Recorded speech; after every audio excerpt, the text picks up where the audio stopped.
Good morning વિદ્યાર્થી મિત્રો.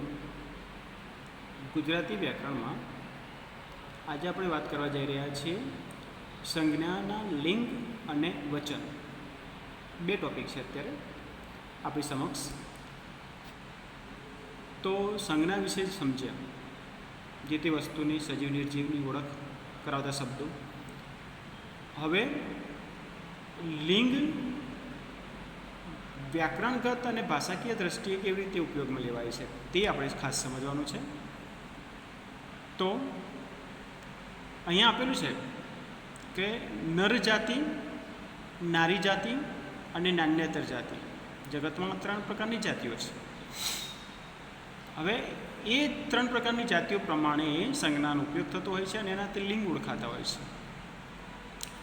તો નર જાતિ એટલે પુરુષવાચક, નારી જાતિ એટલે સ્ત્રીવાચક અને નાન્યતર જાતિ એટલે જે પુરુષ પણ નથી અને સ્ત્રી પણ નથી, તે બધા લઈશું આપણે નાન્યતર જાતિમાં, જેને નપુંસક લિંગ તરીકે પણ ઓળખવામાં આવે છે. તો સ્ત્રીલિંગ, પુલ્લિંગ અને નપુંસક લિંગ, આ 3 એ લિંગના પ્રકાર બને છે. તો અહીં આપેલું છે પુલ્લિંગ, સ્ત્રીલિંગ અને નપુંસક લિંગ સંજ્ઞાઓ કહે છે. કેવી રીતે તેનો ઉપયોગ થાય છે તે સમજીએ. તો સામાન્ય રીતે ઓ એ પુલ્લિંગનું ચિહ્ન છે, ઈ એ સ્ત્રીલિંગનું ચિહ્ન છે અને ઉ એ નપુંસક લિંગનું ચિહ્ન છે. જેમ કે છોકરો પુલ્લિંગ ઓ, પ્રત્યેક હોય છે છોકરામાં, છોકરો ઓ. પુલ્લિંગ છોકરી ઈ, સ્ત્રીલિંગ અને છોકરું ઉ નપુંસક લિંગ. આ થઈ વાત એની. છતાં પણ તેમાં અલગ અલગ ભેદ રહેલો છે. તે કયો તે જોઈએ આપણે. અહીંયા આપેલું છે કે પરંતુ બધી સંજ્ઞાઓ આવા લિંગ ચિહ્નોવાળી હોતી નથી. દાખલા તરીકે આપણે કહીએ કે ગાંધીજી ભારતના રાષ્ટ્રપિતા હતા, છે તો ખરા જ, પણ હતા શબ્દ પણ આવે તો હતા એક વચન છે છતાં હતા કહેવાય, માનવાચક. બરાબર? એટલે ગાંધીજી ભલે એક પુરુષવાચક છે, પણ પાછળ હતા શબ્દ શું થશે? બહુવચનવાચક થયું ને. તો એ રીતે અહીં આપણે ખાસ સમજવાનું છે કે બધી સંજ્ઞાઓમાં ઓ, ઈ કે ઉ નો ઉપયોગ થતો નથી. એ સિવાયની પણ લિંગ ચિહ્નો હોય છે. કેવી રીતે? તો કેટલીક સંજ્ઞાઓ લિંગ ચિહ્ન વગરની પણ હોય છે. જેમ કે હાથી, હાથી, પછી હાથીઓ, હાથિયું, હાથિયા એવું થતું નથી. 2 હાથી, 3 હાથી, હાથીઓ, ખાલી બહુવચનમાં ઓ આવે. બાકી સ્ત્રીલિંગ પૂર્વ એ ઓ, ઈ, ઉ કે એવું. ખેલાડી, ગ્રંથ, વર્ગ. વર્ગમાં બહુવચન પ્રમાણે થાય, બાકી પુલ્લિંગ સ્ત્રીલિંગ પ્રમાણે નથી થતું. વચનની વાત આપણે નથી કરવાની અત્યારે. અત્યારે આપણે માત્ર લિંગની જ વાત કરવાની છે. તો ગ્રંથિ, ગ્રંથો, ગ્રંથુ એવું થતું નથી. ગ્રંથ, ગ્રંથ જ રહે છે. પ્રયાસ, પ્રમુખ, હાથ, પગ, પગો, પગી, પગું એવું કરી શકતા નથી. એટલે આ બધા જ પુલ્લિંગ શબ્દો છે. હાથી કેવો. હવે તમને એક એની વાત કરી દઉં કે લિંગને ઓળખવા માટે જે તે શબ્દને કેવો, કેવી, કેવું પ્રશ્ન પૂછતા આપણને સરળતાથી પુલ્લિંગ, સ્ત્રીલિંગ અને નપુંસક લિંગ મળી જતું હોય છે. આ એની એક ટ્રીક છે, એ ખાસ આપણે યાદ રાખવાની છે. તો કઈ? કેવો આવે તો પુલ્લિંગ, કેવું આવે તો નપુંસક લિંગ અને કેવી આવે તો સ્ત્રીલિંગ. બરાબર? અને કેવા આવે તો પણ એ પુરુષવાચકમાં લેવાનું રહેશે. એ માનવાચક શબ્દ છે, એની વાત આપણે અલગથી કરીશું. ઉંમર કેવી, કથા કેવી, ધાતુ કેવી, સમજ કેવી, મતિ કેવી, મતિ એટલે બુદ્ધિ, ધેનુ કેવી, ધેનુ એટલે ગાય. તો આ બધા સ્ત્રીલિંગ બનશે. પુસ્તક કેવું, કબાટ કેવું, ઝાડ કેવું, પાણી કેવું. કેવું પાણી છે? ચોખ્ખું કે ગંદુ? આપણે કહીએ છીએ કેવું. તો આ રીતે એ બનતું હોય છે. રાજ્ય કેવું, દહીં કેવું, પરિણામ કેવું, કપાળ કેવું. તો કેવો આવે એટલે નપુંસકલિંગ, કેવી આવે એટલે પુલ્લિંગ સ્ત્રીલિંગ, અને કેવો ખેલાડી કેવો, હાથી કેવો, વર્ગ કેવો, ગ્રંથ કેવો, પ્રયાસ કેવો. ક્લિયર? તો આ રીતે એની સરળ ઓળખ આપણે સારી રીતે મેળવી શકીએ છીએ.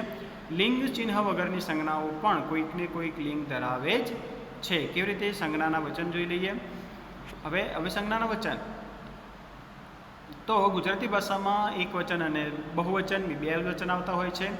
સંસ્કૃતમાં 3 વચન હોય છે, એક વચન, દ્વિવચન અને બહુવચન. પણ ગુજરાતીમાં 2 વચનનો ઉપયોગ થાય છે. એકની સંખ્યા કે એકનો ભાવ દર્શાવનાર સંજ્ઞા એક વચનમાં, 2 કે તેથી વધારે હોય તો બહુવચનમાં. 2 કે તેથી વધુ એટલે એક સિવાય બધું બહુવચન, એ રીતે અહીંયા ગુજરાતીમાં તેનો એવો અર્થ થતો હોય છે. હવે એ વચનને આપણે સમજી લઈએ. તો અહીંયા શું બતાવેલું છે કે નદી હોય તો નદીઓ કરી દઈએ છીએ, છોકરો હોય તો છોકરાઓ, છોકરા પછી અનુસ્વાર આવે, એ બધું બહુવચન કહેવાય. ક્લિયર? તો આ રીતે એક વચન બહુવચન આપણને પહેલેથી આપણે શીખેલા છીએ. નદી છે તો બહુવચન શું થશે? નદીઓ, ચોપડી, ચોપડીઓ, મહિલા, મહિલાઓ. બહુ પ્રત્યય લગાડ્યો છે. ત્યાર પછી અમુક સંજ્ઞાઓમાં પ્રત્યય ન લાગેલો હોવા છતાં તે બહુવચન હોય છે, એ પણ આપણે સમજવાનું છે. અમુક સંજ્ઞાઓમાં પ્રત્યય ન લાગેલો હોવા છતાં એ બહુવચન હોય છે. જેમ કે હાથને આપણે શું કરીએ છીએ? હાથ, 2 હાથ, 3 હાથ, 4 હાથ એવું કહીએ છીએ બહુવચન બતાવવા માટે. હાથો કહી શકતા નથી, પગો કહી શકતા નથી, આંખનું આંખો કહી શકીએ, પણ આંખોમાં 2 આંખો એટલે 2 જ, વધારે આંખો એટલે.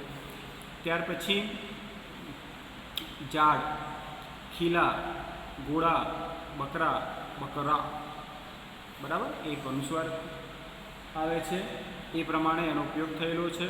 ત્યાર પછી ઘણું કરીને લિંગ ચિહ્નવાળી પુલ્લિંગની સંજ્ઞાનું બહુવચન ઓનો આ કરવાથી, અને લિંગ ચિહ્નવાળી નપુંસક લિંગની સંજ્ઞાનું બહુવચન ઊનું આ અનુસ્વારવાળું કરવાથી થાય છે. જેમ કે છોકરું, છોકરા.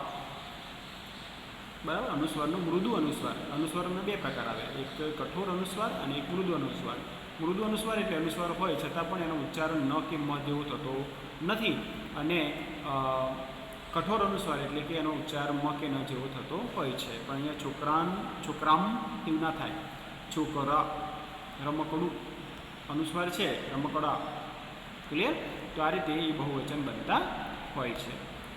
પછી જાણવા જેવી બાબતો છે કે કેટલીક વાર એકની સંખ્યાવાચક એવી સંજ્ઞાને પણ માનવાચક, મેં તમને અગાઉ વાત કરી, માનાર્થે હોય ત્યારે એમાં બહુવચન પ્રમાણે પ્રયોજવામાં આવે છે. જેમ કે આચાર્યશ્રી ભાષણ આપતા હતા.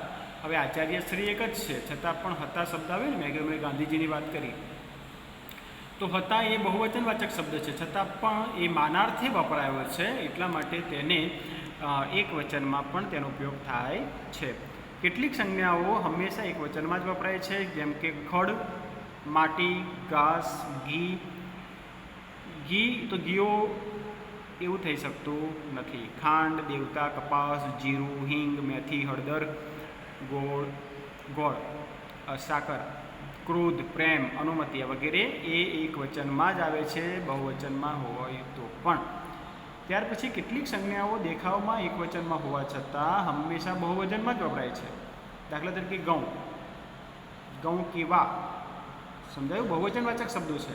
મગ કેવા, સમાચાર કેવા એટલે બહુવચનવાચક આવે. કેવો, કેવી, કેવું, અને એક વધારે ઉમેરાયું કેવા, એ લિંગની અર્થમાં નથી, બહુવચનવાચક શબ્દ છે, છતાં પણ એ શું વપરાય છે? એકમાં પણ. તલ, સોગન, સમ કેવા સમ ખાધા કે ખાધા, સમ ખાધું, સમ ખાધી, સમ ખાધું એવું કહી શકતા નથી. તો એ સમ ખાધા એ પણ એ બહુવચનવાચક છે, છતાં પણ એક વચનમાં જ ઉપયોગ થાય છે. કેટલીક સંજ્ઞાઓનું સામાન્ય રીતે એક વચન હોતું નથી. જેમ કે કાલાવાલા, પછાડા, ફાંફા, નેવા, મહુડા, વલખા, ચશ્મા, દાંતિયા વગેરે એક વચન હોતું નથી. ચશ્મા જ કહીએ છીએ, બહુવચનવાચક શબ્દ છે. ચશ્મા એક જ હોય છતાં પણ ચશ્મો એવું કહીએ છીએ, એથી નથી કહી શકાતું. કેટલાક રોગીની સંજ્ઞાઓ બહુવચનમાં વપરાય છે. રોગો કયા? ગાલપચોડિયું, શીતળા, શીતળું નહીં કહી શકતા. સીડી, ઓરી, અછબડા આ બધા બહુવચનમાં વપરાય છે. કેટલીક રમતોની સંજ્ઞાઓ બહુવચનમાં વપરાય છે, જેમ કે આટાપાટા, ગિલ્લી દંડા, મોઈ દાંડિયા વગેરે. ક્લિયર? તો આ રીતે લિંગ, પુલ્લિંગ, સ્ત્રીલિંગ, નપુંસકલિંગ, વચન, એકવચન, બહુવચન, માનાર્થી હોય તો બહુવચન, ભલે એકવચનમાં વપરાયું હોય, અને અમુક એવા બહુવચનો એકવચનમાં આવે, અમુક એકવચન બહુવચનમાં વપરાતા હોય છે. ઓ, ઈ, ઉ એ દરેક લિંગવાચક શબ્દો ધરાવતા નથી, પણ કેવો, કેવી, કેવું એ પ્રમાણે આપણને લિંગ મળતા હોય છે, અને કેવા એ બહુવચનવાચક શબ્દ છે. ક્લિયર? અહીંયા લિંગ અને એકવચનની આપણે વાત કરીએ તે પૂરું થાય છે. Thank you.